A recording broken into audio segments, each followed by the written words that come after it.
ఆమేన్ చెప్పాలండి. హల్లెలూయా.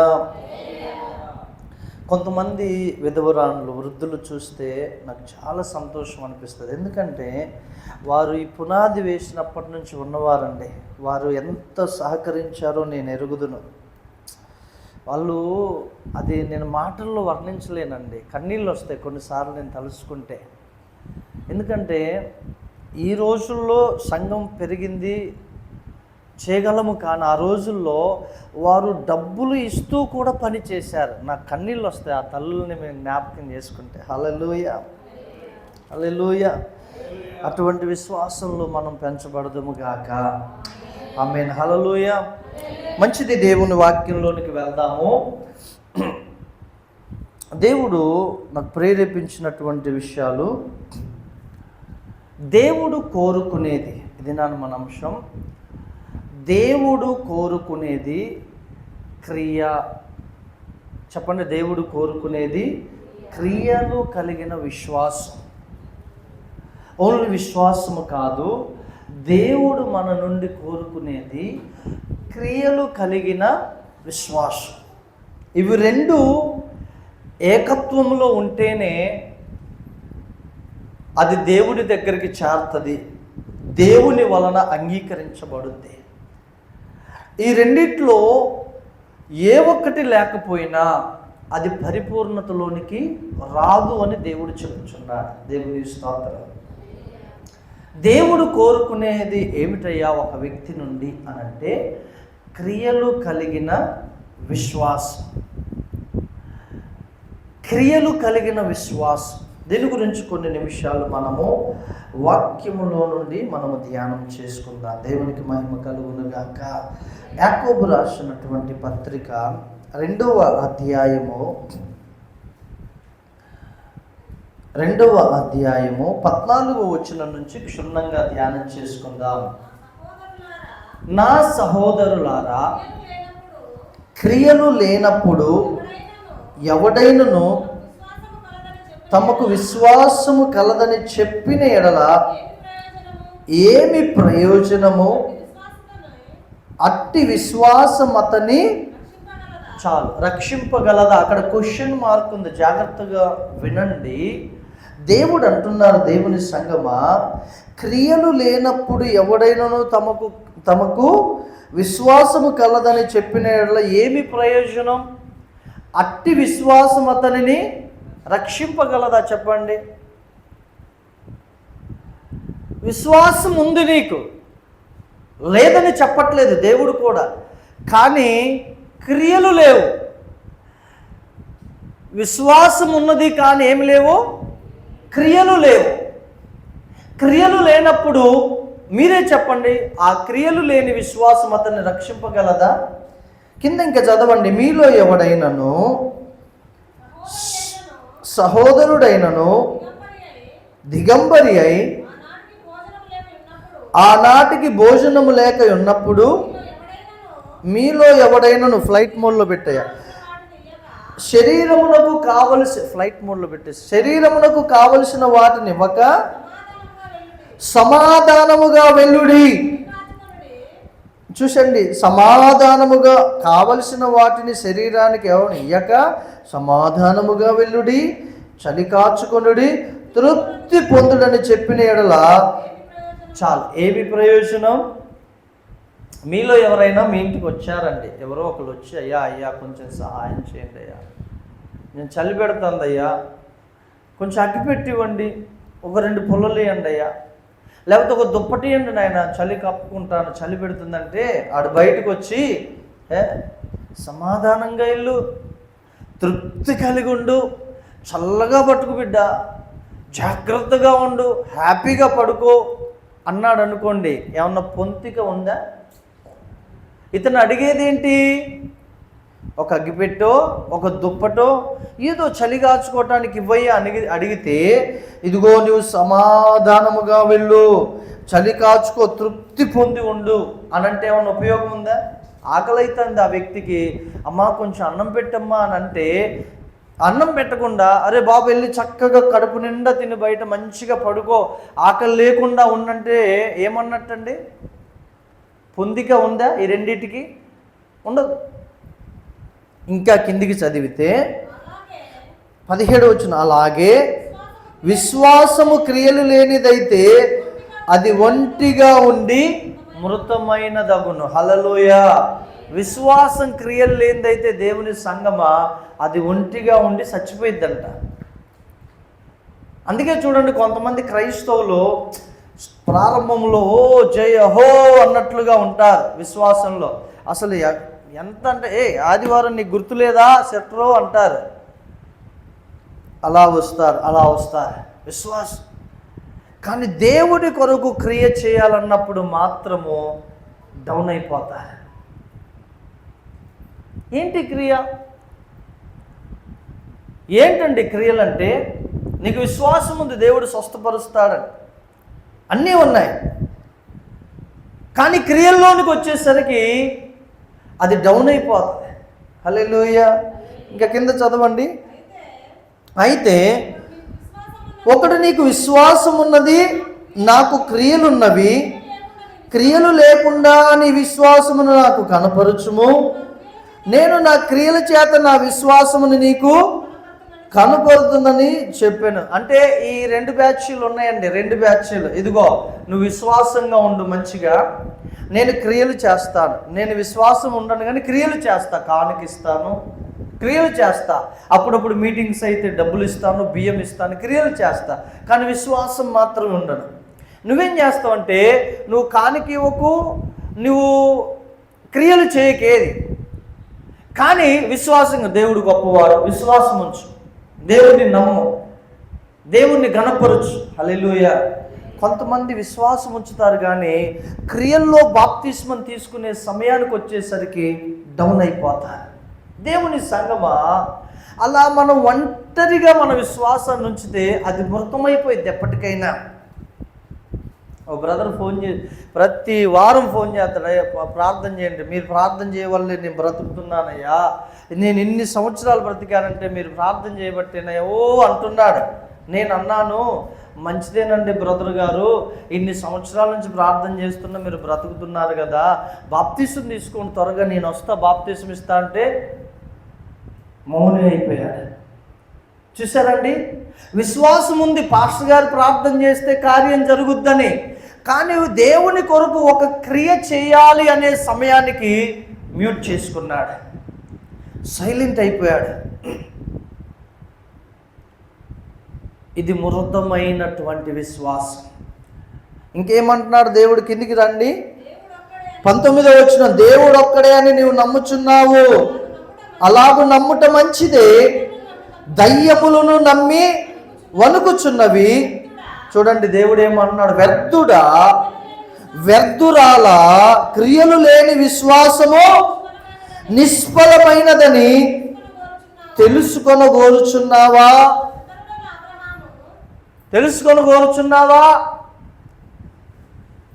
అన్నాడు.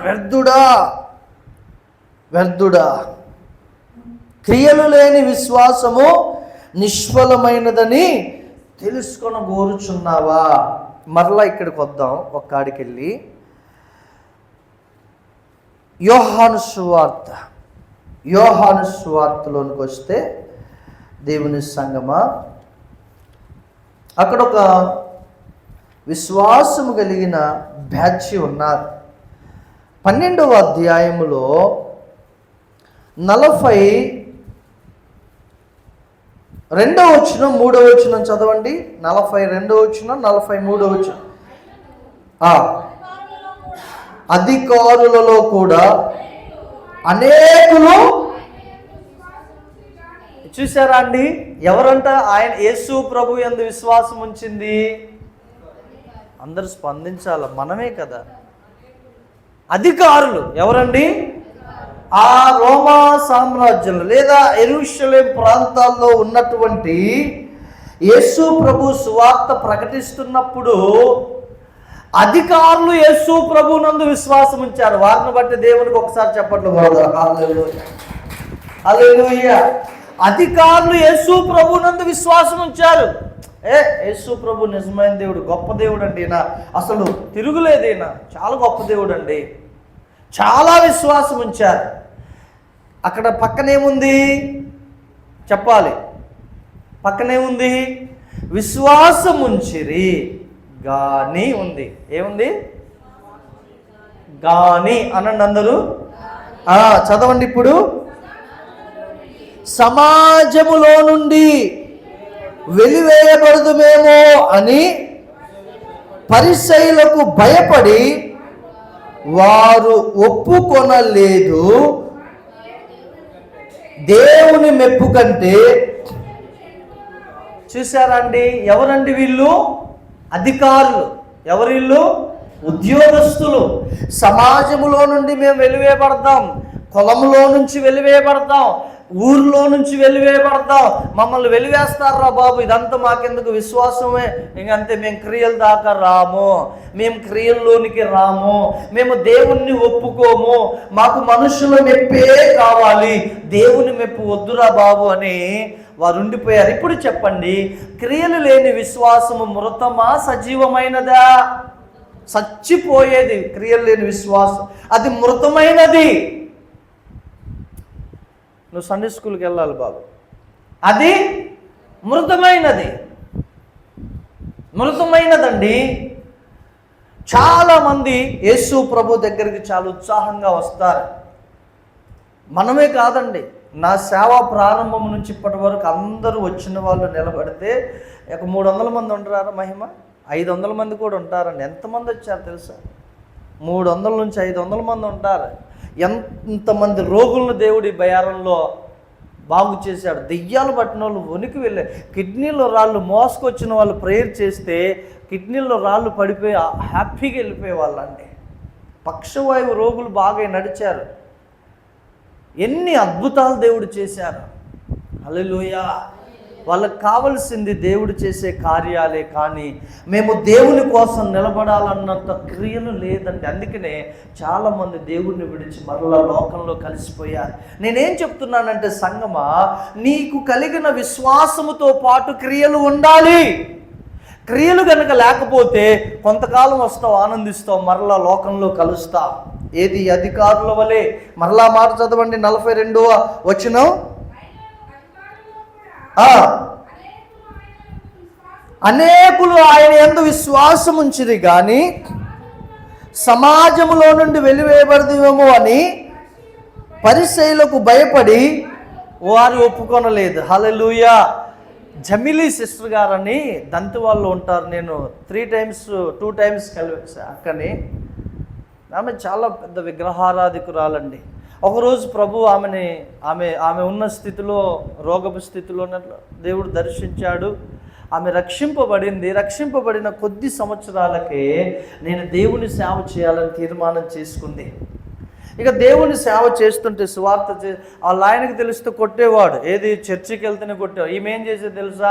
వాళ్ళ ఆయనకి తెలియకుండా బాత్రూమ్ కానీ వెళ్ళి, ఇంట్లో బాత్రూమ్ ఉంది వెళ్ళొచ్చుగా అంటే, లేదు నేను అట్లా బయటికి వెళ్తా గాలి కానీ, చెమ్ము పట్టుకొని వెళ్ళి అక్కడ పెట్టి ఆ చెట్టు కింద మోకరించి గంట సేపు మోకరించి ప్రేయర్ చేసి ఇంటికి వచ్చేదట, ఆ నీళ్ళు పడబోసి. హల్లెలూయా.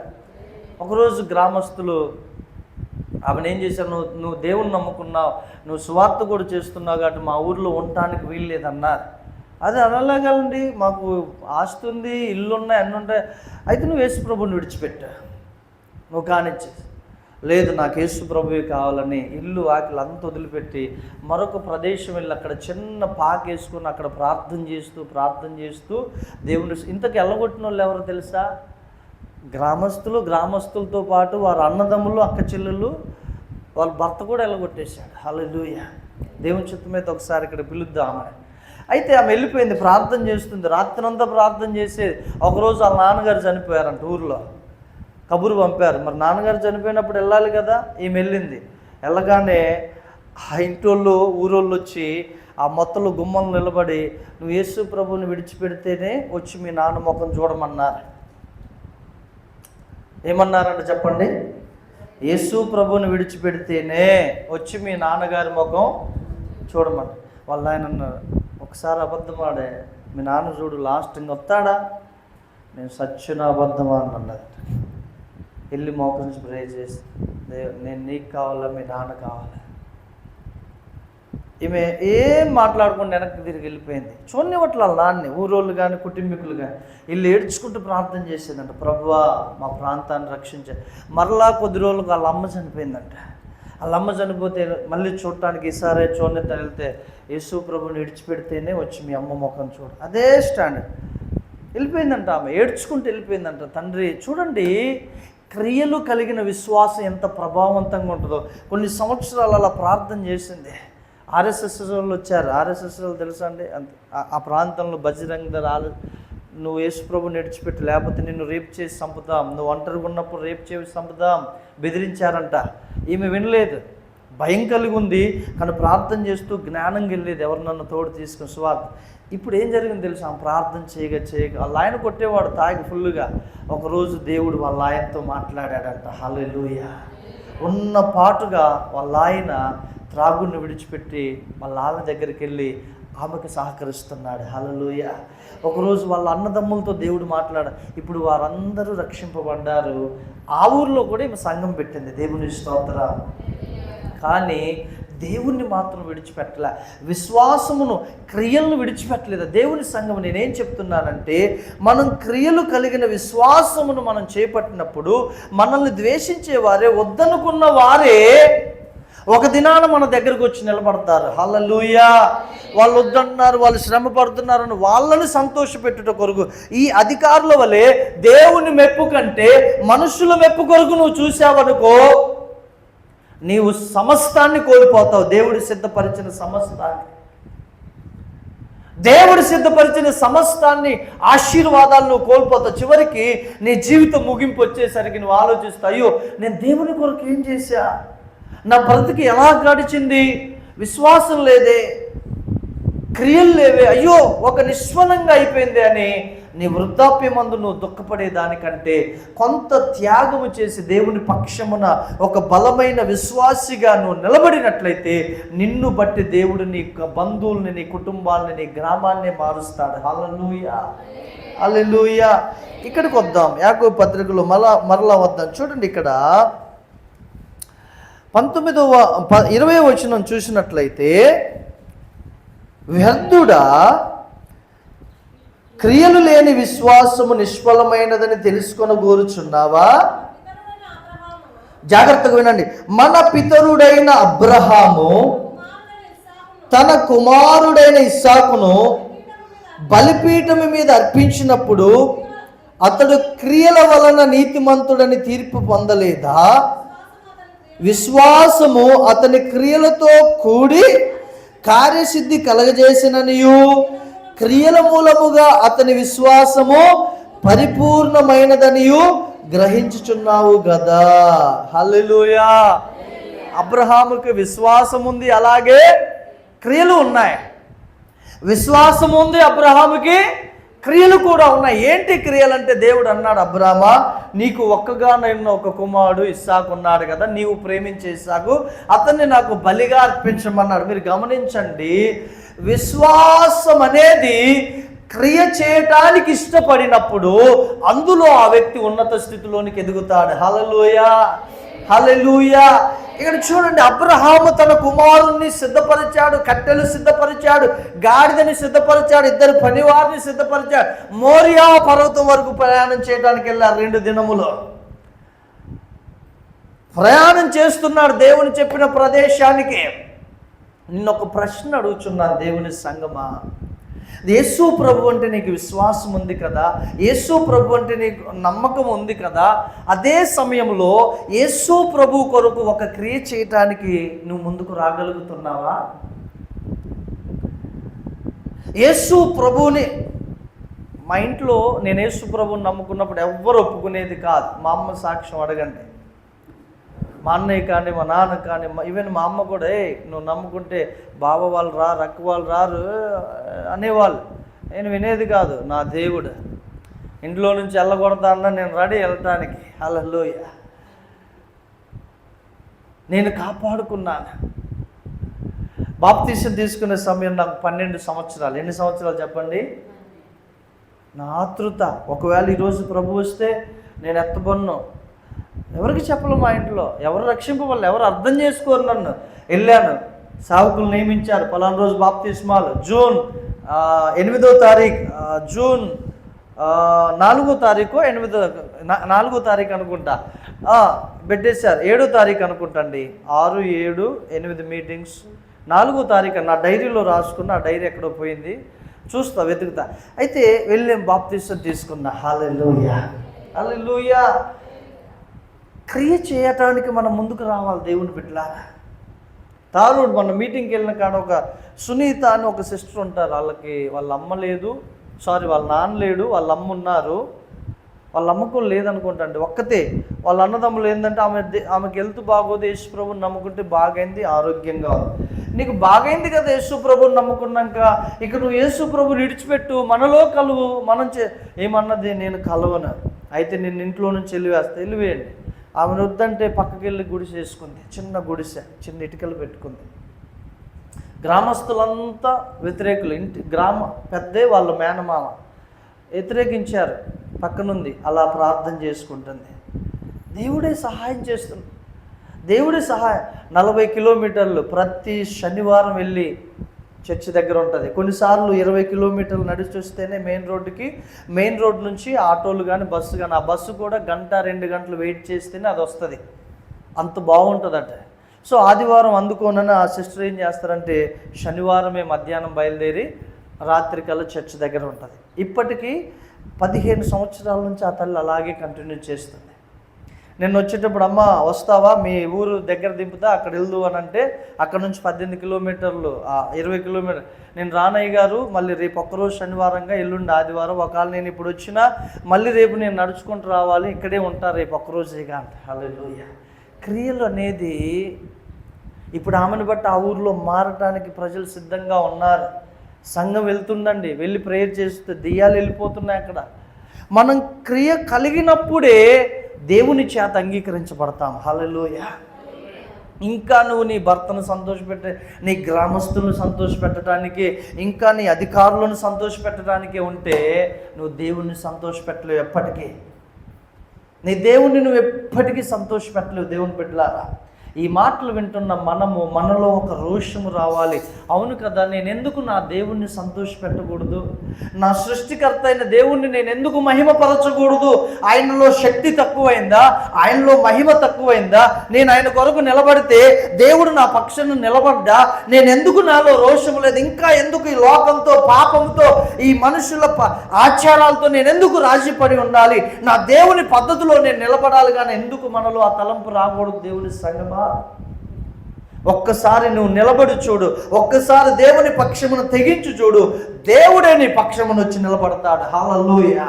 అబ్రహాము నిర్ణయించుకున్నాడు తన కుమారుణ్ణి బలిగా అర్పించడానికి. మోరియా పర్వతం మీదకి వెళ్ళాడు. దేవుని సంఘము ఆలోచించండి, ఆయన బలి అర్పించడానికి సిద్ధపరిచి కుమారుని కాలు చేతులు బంధించి బలిపీఠం మీద పెట్టి కత్తి ఎత్తాడు. పరలోకం గడగడగడ వణుకుతుంది. హల్లెలూయా. పరలోకం నుంచి కేకలు వినబడుతున్నాయి, అబ్రహామా, అబ్రహామా, అబ్రహామా. ఎందుకు దేవుడు నిలబడు నీ పక్షమున? నీవు నిజముగా విశ్వాసముతో, క్రియలతో కూడిన విశ్వాసము నీలో ఉంటే దేవుడు పని చేయటం ప్రారంభిస్తాడు. ఆమేన్.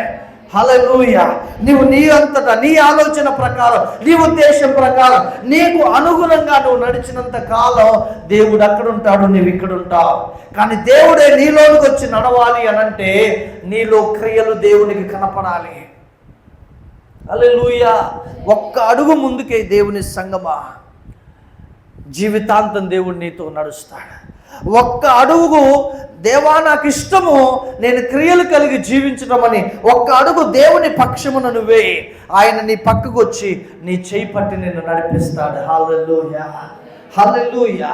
అబ్రహామలే చింతించాలి. అబ్రహాం, అయ్యో ఒక్కగానైనా ఒక్క కుమారుడే, ఈయన్ని నేను బలిగా ఇస్తే నాకు ఎవరున్నారు అనుకోలే. దేవుడు చెప్పాడు, నేను క్రియ చేయాల్సిందే, లేకపోతే నాలో విశ్వాసం ఉన్నది మృతమైంది అనుకున్నాడు అబ్రహాం. చూడండి 23వ వచనం చదవండి. కాబట్టి అబ్రహాము దేవుణ్ణి నమ్మెను, అది అతనికి నీతిగా ఎంచబడునని లేఖనము. మనలో లేఖనం ఎప్పుడు నెరవేర్చబడుద్దో తెలుసా ప్రియ సహోదరి సహోదరుడా? దేవుని లేఖనం ఎప్పుడు నెరవేర్చబడుద్దో తెలుసా? మన విశ్వాసము క్రియలతో కూడినదిగా ఉన్నప్పుడే. హల్లెలూయా. క్రియలతో కూడినదిగా ఉన్నప్పుడే మనలో దేవుని వాక్యం నెరవేర్చబడుద్ది. ఆమేన్. క్రియలతో కూడిన విశ్వాసం. పాస్టర్ గారు, నాకు పలానా ఆటంకం అండి, నాకు ఇట్లా ఇబ్బందిగా ఉంది, నేను చేయాలనుకుంటున్నాను పాస్టర్ గారు, నేను మంచి భక్తిగా ఉండాలనుకుంటున్నాను, నేను ప్రార్థన, కానీ ఇది సమస్య ఉంటాయి. దానిని అధిగమించినప్పుడే నీలో క్రియ అనేది ప్రారంభమవుతుంది. హల్లెలూయా. అబ్రహాము క్రియలు కలిగిన విశ్వాసం జీవించాడు. శ్రమలు ఎవరికి రావండి? 3వ అధ్యాయం 12వ వచనం ప్రకారం, తిమోతికి రాసిన 2వ పత్రిక 3వ అధ్యాయం 12వ వచనం ప్రకారం, క్రీస్తు యేసునందు సద్భక్తితో బ్రతకను ఉద్దేశించి వారందరికీ హింసలు వస్తాయి. ఎందుకు వస్తాయి అనంటే, నువ్వు సద్భక్తితో బ్రతుకుతూ ఉన్నప్పుడు సాతానుడు ఏమన్నా గాజులు వేసుకొని కూర్చొని ఉంటాడు అనుకుంటున్నారా? నువ్వు మంచి భక్తి కలిగి, రోషము కలిగి, దేవుని పక్షమున నిలబడుతూ ఉండాలన్నప్పుడు సాతానుడు ఏమన్నా చేతగాని వాడుగా నీ పక్కన ఉంటాడు అనుకుంటున్నావా? అగ్ని కురిపిస్తాడు నీ ముందు, శ్రమల సంఖ్యలు తీసుకొస్తాడు. నీ భర్తే నీకు యాంటీగా నిలబడతాడు, దెయ్యముగాడు అలా ప్రేరేపిస్తాడు. అప్పుడు నువ్వు ఓహో, నేను ఈ విధమైన భక్తి చేయాలనుకున్నా, ఓహో నేను క్రియలు కలిగిన విశ్వాసము చేయాలని తీర్మానం చేసుకున్నా, అందుకే ఈ శ్రమ నా పక్కకు వచ్చింది. ఓ నిద్రపోతున్న సాతానుగాడు నేను తీసుకున్న తీర్మానాన్ని వాడు విన్నాడు, వాడు వచ్చాడు, నేను చాలా జాగ్రత్తగా ఉంటా. ప్రభువా నీవు నన్ను నడిపించు, ప్రభువా ఈ శ్రమల్లో నువ్వు నన్ను నడిపించు, ప్రభువా ఈ నిందల్లో నన్ను నడిపించు, నీవే నా ఆధారం అని కనుక మనం ప్రభువుని ఆధారం చేసుకుంటే సాతానుడు సిగ్గుపడి వెళ్ళిపోతాడు. హల్లెలూయా. సిగ్గుపడి వెళ్ళిపోతాడు. సంగమ దైవజన్ చెప్పాడు మొన్న లాడ్జ్ అక్కడ ఉన్నప్పుడు, సూర్య నేను హీలింగ్ మినిస్ట్రీ, ప్రాఫిటిక్ మినిస్ట్రీ, కానీ ఆర్థికంగా సాతాను చాలా డిస్టర్బ్ చేస్తాడు, జాగ్రత్త అన్నాడు. అన్న ప్రజెంట్ నేను అదే వేలో ఉన్నానన్న, ప్రేయర్ చేయి నా కోసం అని చెప్పా. ఎందుకు తెలుసా అండి, నాకు ధనం ఎక్కువ వచ్చింది అనుకోండి, నేను ఇంక అనేక రాష్ట్రాలకు వెళ్తాను. నాకు ధనం ఎక్కువ వచ్చింది అనుకో, నేను అనేక గ్రామాలు వెళ్తాను. కానుక ఇవ్వలేని పరిస్థితి ఉన్న సేవకులు కూడా వాడు పాపం మన చాలా, అయ్యా మా దగ్గర రండి అయ్యా, ఆ పాస్టర్ గారు వీళ్ళు కానుక ఇవ్వలేరు అని అనుకున్నాడేమో, వాళ్ళ గురించి చెప్పట్లేదు. మీకు అర్థమవుతుందా అండి? ఇప్పుడు నేను ఆయన ద్వారా వెళ్తా, ఆ పాస్టర్ గారి దగ్గరికి వెళ్తా, ఆమె కానుక ఇవ్వలేదు అనుకో, ఏం అనుకుంటానో ఒక ఫీలింగ్ వల్ల. నా ఆశ ఏంటో తెలుసా, అటువంటి వారి దగ్గరికి వెళ్ళి నేనే అవసరమైతే చిన్న కానుక ఇచ్చి వచ్చి ఆ కృప నాకు కావాలని దేవుణ్ణి అడుగుతున్నా. హల్లెలూయా, హల్లెలూయా. అర్థం చేసుకోండి దేవుని సంగమా, క్రియలు కలిగిన విశ్వాసం మనలో ఉన్నప్పుడు అది దేవుని ఎదుట సజీవమైనది. హల్లెలూయా. క్రియలు లేకుండా అని బెదిరిస్తే, అమ్మో నేను చర్చికి రాను, వాళ్ళు నన్ను టార్గెట్ చేస్తారు, నా రేషన్ తీసేస్తారు, నా అది తీసేస్తారు, నా ఊరిలో నుంచి వెళ్ళి వేస్తారు, మా కులంలో నుంచి. ఏంటండి వాళ్ళు ఏం చేయగలరు అది తప్పితే? కానీ నిన్ను దేవుని నుంచి దూరం చేయగలరా? దేవుని జీవములో నుంచి నిన్ను దూరం చేయగలరా? దేవుని రాజ్యములో నుంచి నిన్ను దూరం చేయగలరా? ఆ ముస్లిం సహోదరు రాజమండ్రిలో ఆయనకు యూరిన్ పోస్తే రక్తం వచ్చేది. రహస్యంగా కొన్ని సంవత్సరాలు ఆ రోగాన్ని దాచుకున్నాడు. ఒకరోజు చనిపోదామని డిసైడ్ అయినాడు. రాత్రి 12 గంటలకి ఉరేసుకుందామని తాడు పెట్టుకున్నాడు. ఒక్కసారి అన్నాడంట 12 గంటలకి, నిజముగా దేవుడు అనేవాడు ఎవరైనా ఉన్నారా? ఉంటే నాకు ఈ రోగము పోగొట్టండి, నాకు కనబడండి, నా జీవితాన్ని నీకు ఇస్తాను, నీ సేవ చేస్తానని 1 నిమిషం పడుకుందా అని ఏడుస్తూ పడుకున్నాడంట.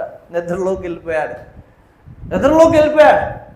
దేవుడు ప్రత్యక్షమైనాడండి ఆ గోడలో నుంచి వెలుగు. నా కుమారుడా, కలలో వింటున్నాడు, కలలో చూస్తున్నాడు, నేనున్నాను. సిలువలో యేసు ప్రభు సిలువలో వాయిస్ వినపడుతుందంట. ఆ వెలుగులో నేను నిన్ను స్వస్థపరుస్తున్నా, నేనే నిజమైన దేవుణ్ణి. వెంటనే ఉలిక్కి పళ్ళేశాడంట. చూసుకుంటే నొప్పి లేదు. వెళ్ళి చెక్ చేసుకున్నాడంట, రక్తము రావట్లేదు, ఆగిపోయింది. తన జీవితాన్ని దేవునికి ఇచ్చాడు. ప్రతి శుక్రవారం ప్రార్థనకు వెళ్ళడం ప్రారంభించాడు. ఆదివారం ప్రార్థనకు వెళ్ళడం ప్రారంభించాడు. ఆయన బైక్ మెకానిక్, బాగా మెకానిక్. వాళ్ళు అన్నాడు, రే మసీదుకి రావట్లేదేంట్రా, శుక్రవారం మనకు ఉంటుందిగా ప్రార్థన, రావట్లేదేంట్రా? నేను రాను, నేను యేసు ప్రభువుని నమ్ముకున్నా. ఇంట్లో నుంచి వెళ్ళిపో. సంతోషంగా వెళ్ళిపోయాడండి ఇంట్లో నుంచి. 2 సంవత్సరాలైంది, ఒక గదిలో ఉన్నాడు, ప్రార్థన అందరూ వస్తున్నారు. ఈలోపు వాళ్ళమ్మకు బాలే, చిన్నగా వెళ్ళి స్వార్థ చెప్పాడు. వాళ్ళమ్మ నమ్ముకుంది, వాళ్ళమ్మ నిలిపోమన్నా, వాళ్ళమ్మ కూడా వెళ్ళి ఆయనతో కలిసింది. ఈలోపు ఇంట్లో అందరూ నమ్ముకుంటే ఇంట్లో ప్రార్థన జరుగుతుంటే మత పెద్దలు వచ్చారు. మీరు యేసు ప్రభువుని విడిచిపెడతారా లేకపోతే మిమ్మల్ని వెలివేయాలా? మీరు వెలివేసేది ఏంటి సార్, మేమే మిమ్మల్ని వెలివేసాం, మీరు మా ఇంటికి రాకండి, యేసు ప్రభువుని నమ్ముకుంటే రండి అన్నారు. హల్లెలూయా! ఎంత గొప్ప విశ్వాసం, క్రియలు కలిగిన విశ్వాసం అండి. మనలో ఆ తెగింపు ఉండాలి. అంత్య దినాల్లో ఒకవేళ నీ బంధువులను సంతోషపెట్టడానికి, నీ గ్రామస్తులను సంతోషపెట్టడానికి, లేకపోతే నీ భక్తులను సంతోషపెట్టడానికి నువ్వు ఉంటే నువ్వు అదే స్థితిలో ఉంటావు. కానీ పరలోకములో స్థానం దక్కుద్దో లేదో నేను తీర్పు తీర్చను. కానీ ఒకవేళ పరలోకం వెళ్తే నీకు కొన్ని కిరీటాలను మిస్ అవుతా. పౌలు ఏమంటాడో తెలుసా అండి? ఒకసారి రోమీలకు రాసిన పత్రిక చూడండి. రోమీలకు రాసిన పత్రిక 8వ అధ్యాయము 35వ వచనం 36వ వచనం చదవండి. క్రీస్తు ప్రేమ నుండి మనలను ఎడబాపు వాడెవడు? శ్రమ అయినను, బాధ అయినను, హింస అయినను, కరువైనను, వస్త్రహీనతైనను, ఉపద్రవమైనను, ఖడ్గమైనను మనల్ని ఎడబాపున ఇందును గూర్చి వ్రాయబడినదేమనగా, నిన్ను బట్టి దేవా, నిన్ను బట్టి దినమెల్లా మేము వధింపబడిన వారము, వధకు సిద్ధమైన గొర్రెల వలె మేము ఎంచబడిన అయినను మనలను ప్రేమించిన వాని ద్వారా మనం వీటన్నిటిలో అత్యధిక విజయం పొందుచున్నాము. హల్లెలూయా! ఓ సహోదరుడా, నీకు మరణం వస్తుంది, శ్రమ వస్తుంది, ఖడ్గం వస్తుంది, నింద వస్తుంది, అవమానం వస్తుంది, వస్త్రహీనత వస్తుంది, కరువు వస్తుంది, ఆకలి వస్తుంది. అయినా వీటన్నిటిలో దేవుడు మనకు అత్యధిక విజయం ఇస్తాడంట. హల్లెలూయా! హల్లెలూయా! మనల్ని నడిపిస్తున్న వాడు సజీవుడైన దేవుడు. సంగమా, ఆయన ఆర్డినరీ మనిషి కాదు, సర్వశక్తిమంతుడైనటువంటి దేవుడు. ఆయన గనక మన పక్క చేరి మన చేయి పడితే శ్రమ మనల్ని ఆపలేదు, దేవుని ప్రేమ నుండి నింద మనల్ని ఆపలేదు, కరువు మనల్ని ఆపలేదు, ఖడ్గము మనల్ని ఆపలేదు. బ్రతుకుట క్రీస్తే, చావైతే లాభమే. చావు మనకు లాభం అని ఎలా లాభమో తెలుసా? దేవుని యొక్క 1000 ఏండ్ల పరిపాలనలో మనము పాల్గొనే విధంగా మనకు చేకూరుస్తుంది. హల్లెలూయా! దేవుని చిత్తమైతే నేను దేవుణ్ణి అడిగాను, హతసాక్షిగా ఉండే కృపే ఉన్నాయన, నీ కొరకు నేను చంపబడాలి, నీ చిత్తం అయితేనే. అది అందరికీ రాదా ధన్యత? మనం అనుకున్న విధముగా ఉండదండి. కానీ అందులో పాలు పొందేవారు పరిశుద్ధులు, దేవుని బిడ్డలండి. చాలా గొప్ప. దేవుని కొరకు చంపబడటం అనే అదృష్టం అది అందరికీ రాదు. నేను ఆ వాక్యమును ఎరుగుదును కాబట్టి మాట్లాడుతున్నా. అందరికీ కూడా ఆ ఛాన్స్ దేవుడు యోగ్యులైన వారికి ఇస్తాడు. హల్లెలూయా! మీ చిత్తమైతే ఆ కృప నాకు ఇవ్వయ్యా అని దేవుణ్ణి వేడుకున్నా. దేవుని కొరకు మనం బ్రతకాలి. దేవుని బిడ్డలారా, నేనేదో ఉద్రేకంతో చెప్పట్లే, ఇక్కడ ఆవేశంతో మీరు వింటున్నారని నేను చెప్పట్లే. నా దేవుని ప్రేమను, నా దేవుని పరిశుద్ధతను నేను ఎరుగుతున్నాను కాబట్టి నేను మాట్లాడుచున్నా. హల్లెలూయా! ఒకవేళ ఈ మాటలు నీకు వెర్రితనంగా అనిపించవచ్చు, వీడు బాగా ఉద్రేకంతో మాట్లాడుతున్నాడు అనుకోవచ్చు. కానీ ఒక దినాన ఇవి గనక నువ్వు విసర్జిస్తే, ఈ మాటలు నీ చెవులో నుంచి త్రోసివేస్తే, నువ్వు రొమ్ము కొట్టుకుని ఏడ్చే దినం రాబోతుంది, గుండెలు బాదుకొని ఏడ్చే దినం రాబోతుంది. అది బహుభయంకరం అండి, అది బహుభయంకరం. నేను చెప్తున్నా ప్రియ దేవుని బిడ్డలారా, క్రియలు కలిగిన విశ్వాసం మనం చేద్దాం. క్రియలు కలిగిన విశ్వాసం మనం కంటిన్యూ చేద్దాం. క్రియ దేవునికి కావాల్సిన నోటి మాటతో ప్రభువు నువ్వు గొప్పవాడు, ఓహో నువ్వు ఆహా ఈహ కాదు. క్రియ, ప్రార్థన సమయానికి క్రియ. ఏంటి క్రియ? 10 గంటలకు ప్రార్థన అంటే మనం ముందుగా ఏదో ఒక వారం నువ్వు బలహీనరాలు అయితే దేవుడు అంగీకరిస్తాడు. కానీ అదే అలవాటుగా చేసుకుంటే అదే నీ బలహీనత అయితే సాతానుడు దాన్నే పట్టుకుంటాడు, దేవుని దగ్గర వాదిస్తాడు. అదొక్కటేనా? దేవునికి విత్తుట అది క్రియ, దశంభాగం ఇచ్చుట అది క్రియ. అందులో మనం నీరసంగా ఉన్నామా, దాన్ని సాతానుడు పట్టుకో. ఇంకా ఏంటి? వ్యక్తిగతంగా ఒక సమయము దేవునితో మన గదిలో ఒక 2 గంటలు 3 గంటలు 1 గంట, అది క్రియ. అది మనం నిర్లక్ష్యం చేస్తే మనలో విశ్వాసం ఉంటుందేమో, కానీ క్రియ లేనప్పుడు నెమ్మదిగా ఈ విశ్వాసం మృతం అయిపోయింది. చిన్న చిన్నగా భక్తిలో నుంచి దిగజారిపోతారు, చిన్న చిన్నగా లోకంలో కలిసిపోతారు. హల్లెలూయా. ఇంకా చాలా విషయాలు ఉన్నాయి చెప్పటానికి. సో దేవుని సంగమా, మనం క్రియలు కలిగిన విశ్వాసం, మనం ఒక్క మాట చదివి మనం ముందుకెళ్దాం. అదే యాకోబు రాసిన పత్రిక. ప్రభు చెప్పమన్నాడు కాబట్టి దాన్ని కూడా నేను ముగిస్తాను. కంటిన్యూ చేయండి ఆ మాట.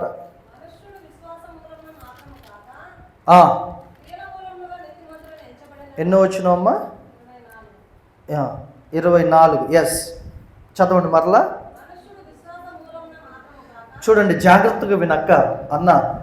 మనుష్యులు విశ్వాస మూలమున మాత్రమే గాక క్రియల మూలమునైనను నీతిమంతుడని ఎంచబడునని మీరు దీని వలన గ్రహించిదురు. ఓకే, 25వ వచనం అందరం కలిసి చదువుదాం. 25వ వచనం 1 2 3 స్టార్ట్, గో. అటువలనే రాహాబును వేశ్య కూడా దూతలను చేర్చుకొని వేరొక మార్గమున వారిని వెలపలికి పంపివేసినప్పుడు క్రియల మూలముగా నీతిమంతురాలని ఎంచబడిను కదా. ప్రాణము లేని శరీరం ఎలాగూ మృతమో అలాగే క్రియలు లేని విశ్వాసము. మరలా చెప్పుచున్నాను దేవుని సంగమా, నాలో ప్రాణము లేనప్పుడు సూర్య అని పిలవరు, శవం అని పిలుస్తారు. నాలో ప్రాణం ఉంటే సూర్య పాస్టర్ గారు అని పిలుస్తారు. నాలో విశ్వాసం మాత్రమే ఉంటే అది మృతము అని దేవుడు చెప్పుచున్నాడు. అది క్రియలతో కూడిన విశ్వాసం అయితే అది జీవిస్తున్నట్లుగా దేవుడు రాహాబు అనే వేశ్య. ఆ దినాల్లో ప్రతి దేశంలో పట్టణాల్లో వేశ్యలు ఉండేవారు. ఇప్పుడు మీరు బాంబే వెళ్ళండి, బాంబేలో ముఖ్యమంత్రి ఆ రాష్ట్రంలో మీరు ఆ వృత్తిని వదిలి రండి. ఇప్పుడు కాదు, 10-15 సంవత్సరాల క్రితం మేము నెలకు 25,000 మీకు ఇస్తాం, ఒక్కొక్క కుటుంబానికో ఒక్కొక్క వ్యక్తికో. అంటే మేమే నీకు నెలకు 25,000 ఇస్తాము, మా వృత్తికి మీరు అడ్డు రాకండి అని చెప్పారంట. నేను విన్నాను. పబ్లిక్గా ఉంటుంది అక్కడ బాంబేలో. రెడ్డి ఏమంటారు, రెడ్ లైట్ ఏరియా. సో ప్రతి పట్టణంలో వేశ్యలు ఉండేవారు ఆ దినాల్లో. ఈ దినాల్లో కూడా అది సహజమే. ఇప్పుడు కొత్తగా విన్న ఓయో రూమ్సా ఏమండి, మన భద్రాచలంలో కూడా ఆ రూమ్ అధికారి సీక్రెట్గా బెడ్రూమ్లో కెమెరా పెట్టాడంట. కెమెరా పెట్టి ఈ దొంగతనంగా కలిసి వాళ్ళు ఉంటారు కానీ భర్తను వదిలిపెట్టి భార్యను వదిలిపెట్టి వాళ్ళు ప్రైవేట్ టైంలో ఆ వీడియో తీసి వాడికి ఫోన్ చేసి, ఇదిగో నేను పబ్లిక్లో పెడతా, ఈ 2 లక్షలు అంటే 2 లక్షలు ఇచ్చాడండి. ఇవ్వక సస్తాడా? మళ్ళా 2 లక్షలు డిమాండ్ చేస్తే ఇంక ఇల్లు అమ్ముకోవాలి, పోలీసు వాళ్ళని ఆశ్రయిద్దామని. మొన్న ఒక 4 రోజుల క్రితం వచ్చిన న్యూస్ అంత భయంకరంగా తయారవుతుందంటే ప్రపంచం, నువ్వు ప్రభు దగ్గర ఉండకపోతే చాలా ప్రమాదం అండి లోకం. వేశ్యలు ఉండే స్థలానికి యెహోషువ ఏం చేశాడంటే 2 దూతలను పంపించాడు. దూతలంటే వేగులవారు. అందరూ చెప్పండి, మరలా చెప్పండి, వేగులవారు. వేగులవారు అంటే ఆ దేశ సమాచారం చూస్తారు. రాజు ఎలా పరిపాలిస్తున్నాడు, ఇక్కడ సైనికులు ఎలా ఉన్నారు, మనం ఈ దేశం మీదకి యుద్ధానికి వస్తే జయిస్తామా లేదా అన్నీ చూస్తారు. వాళ్ళు వచ్చి డైరెక్ట్గా ఈ వేశ్య ఇంటికి వెళ్ళారు. ఆ వేశ్య పేరు రాహాబు. అందరు చెప్పండి, రాహాబు. వెళ్ళగానే వీళ్ళు వెళ్ళింది ఒక పని నిమిత్తం, కానీ ఆమె ఇంటికి వెళ్ళినట్టుగా వెళ్ళి చెప్పారు, ఇది సంగతి, మేము ఎందుకు వచ్చాము, ఇది ఆమె తెలుసుకొని ఒక్కసారిగా ఉనికిపోయింది. అయ్యా, మీరు ఐగుప్తు దేశంలో నుంచి వచ్చేటప్పుడు ఏం జరిగారో మాకు తెలుసు. ఆ రాజుల్ని, సీహోను రాజుని ఏం చేశారో మాకు తెలుసు, బాషాను రాజుని ఏం చేశారో మాకు తెలుసు. వాళ్ళు గనులైన రాజులు, నాయన గొప్ప రాజులు ప్రపంచంలో, వారినే మీరు జయించారంటే ఈ ఎరుగో రాజు ఎంత, పట్టణం ఎంత. కాబట్టి మీరు యుద్ధానికి వచ్చినప్పుడు దయచేసి నన్ను, నా అక్కల్ని, నా చెల్లెల్ని, నా అన్నల్ని, నా తమ్ముల్ని, మా తండ్రి ఇంటి వారిని దయచేసి తప్పించండి అని వేడుకుంది. వీళ్ళు ఆ నిబంధనకు ఓకే అని ఒక మాట అంటే ఏంటంటే, మేము ఓకే ఆ నిబంధనకి, కానీ వారందరినీ నువ్వేం చేయాలంటే, నువ్వు మమ్మల్ని ఉంచిన ఈ మేడ మీద, ఈ గదిలో ఉంచి, ఈ గదుల్లో, నీ ఇంట్లో మేము ఒక దారం ఇస్తాం, ఎర్రటి దారం, దాన్ని కట్టు, ఈ ఇంటిని తప్ప మిగిలినంత నాశనం చేస్తాం అంటే సరే అని. ఓకే, కానీ ఇంకొకటి, మేము వచ్చిన సంగతి వెల్లడి చేసావా, రాజుకు చెప్పావా? మేము రావటం మాత్రం పక్కా, కానీ ఒకవేళ నువ్వు చెప్పినట్టుగా మాకు తెలిస్తే, ఈ రహస్యం వెల్లడి చేస్తే, ఈ నిబంధన విషయం ఒప్పందం ఉంటుందంటే డన్, ఓకే అంటారు. వీళ్ళు వెళ్తారు. ఇక్కడ ఒక మాట మనం చదువుదాం. యెహోషువ గ్రంథం మనం ముగించుకుందాం దేవుని బిడ్డలారా. యెహోషువ గ్రంథం మొదటి 2వ అధ్యాయంలో 7వ వచనం చదవండి. 8వ వచనం. ఆ వేగుల వారు పండుకొనక మునుపు ఆమె వారున్న మిద్దె మీదకి ఎక్కి వారితో ఇట్లనెను. 9వ వచనం చూడండి. యెహోవా ఈ దేశమును మీకు ఇచ్చుచున్నాడనియు, మీ వలన మాకు భయము పుట్టుననియు, మీ భయము వలన ఈ దేశ నివాసులందరికీ ధైర్యం చెడుననియు నేను ఎరుగును. 13వ వచనం చదువమ్మా. 12వ వచనం అమ్మా. రాహాబు ఆ తల్లి అంటుంది, నేను మీకు ఉపకారము చేసితిని గనక మీరును నా తండ్రి ఇంటికి ఉపకారము చేసి నాకు నిజమైన ఆనవాలును ఇచ్చి, లెక్క పెట్టుకుని, నా తండ్రియు, నా తల్లియు, నా అన్నదమ్ములను, నా అక్క చెల్లెండ్రును, వారికి కలిగి ఉన్న వారందరూ చావకుండా బ్రతకనిచ్చి రక్షించునని దయచేయమని యెహోవా నామం పేట ప్రమాణం చేసిన. హల్లెలూయా, హల్లెలూయా. చూసారండి ఈ తల్లికి ఎంత భారం. సంగమా, ఒక ప్రశ్న, నీ రక్త సంబంధులు రక్షింపబడాలన్న ఆశ నీకుందా? ఈమె ఒక వేశ్య, నా అన్నదమ్ములు, అక్క చెల్లెలు, నా తల్లి, నా తండ్రి, నా అన్న చెల్లెలు, అక్క చెల్లెలు, వారి కుటుంబం, వారి బంధువులను కూడా తప్పించమంటుంది. ఎంత ప్రార్థన అండి అది. నేను నేటికి ప్రార్థన చేస్తా, నా తరపున, నా భార్య తరపున బంధుమిత్రులందరినీ రక్షించండి, అక్క చెల్లెలు, అన్నదమ్ములందరినీ రక్షించండి నాయన, వారి బంధువులను కూడా రక్షించండి ప్రభు అని. ఒకవేళ ఆ ప్రార్థన దేవుడు విని ఏమండి వారు రక్షింపబడితే వారు నరకము నుంచి తప్పించబడతారు. దేవునికి స్తోత్రం. వారు మరణము నుంచి తప్పించబడతారు. హల్లెలూయా. ఈమె మాట విని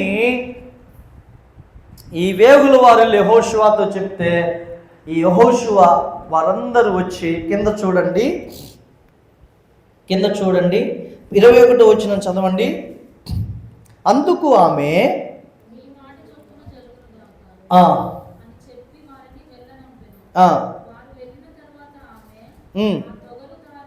ఆ ఎర్రటి తొగరు, ఆ రంగు గల తొగరు దారమును ఆ కిటికీకి కట్టెను. 18వ వచనం చదువమ్మా.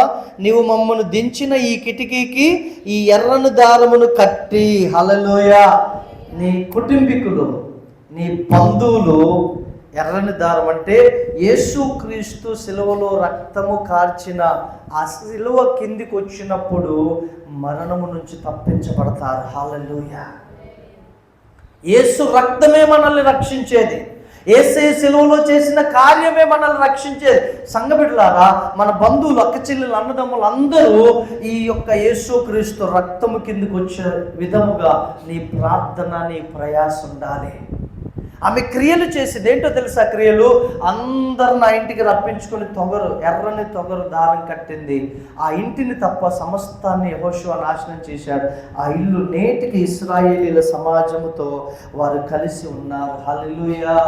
క్రియలు కలిగిన విశ్వాసము సజీవమైనది, అది యుగయుగాలు నిలిచి ఉండేది.